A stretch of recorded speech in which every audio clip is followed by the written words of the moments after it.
ಪ್ರಿಯರೇ, ಇವತ್ತು ಲೋಕದಲ್ಲಿ ಆಸ್ತಿ ಮಾಡಬೇಕು, ಹಣ ಮಾಡಬೇಕು, ಹೆಸರು ಮಾಡಬೇಕು ಅನ್ನೋ ಒಂದು ಹುಚ್ಚು ಪ್ರತಿಯೊಬ್ಬ ಮನುಷ್ಯನಲ್ಲಿ ಇದೆ. ಆ ಒಂದು ಮನಸ್ಥಿತಿ ಇರೋದರಿಂದ ನಾವು ಆಹಾರನ ಮರಿತಾ ಇದ್ದೀವಿ, ಒಂದೊಂದು ಹೊತ್ತು ಊಟ ಬಿಡ್ತಾ ಇದ್ದೀವಿ.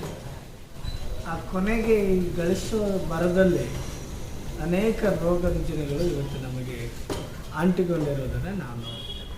ಹಾಗಾಗಿ ಇಲ್ಲಿ ಪ್ರಸಂಗಿ 6ನೇ ಅಧ್ಯಾಯ 2ನೇ ವಚನದಲ್ಲಿ ಹೀಗೆ ಬರೆಯಲ್ಪಟ್ಟಿದೆ, ಏನೆಂದರೆ ದೇವರು ಒಬ್ಬನಿಗೆ ಯಾವ ಇಷ್ಟಾರ್ಥಕ್ಕೂ ಕೊರತೆ ಇಲ್ಲದಂತೆ ಧನ ಸಂಪತ್ತನ್ನು ಘನತೆಯನ್ನು ಅನುಗ್ರಹಿಸುವನು. ಆದರೆ ಅದನ್ನು ಅನುಭವಿಸುವುದಕ್ಕೆ ದೇವರು ಅವನನ್ನು ಶಕ್ತಗೊಳಿಸುವುದಿಲ್ಲ, ಅದನ್ನು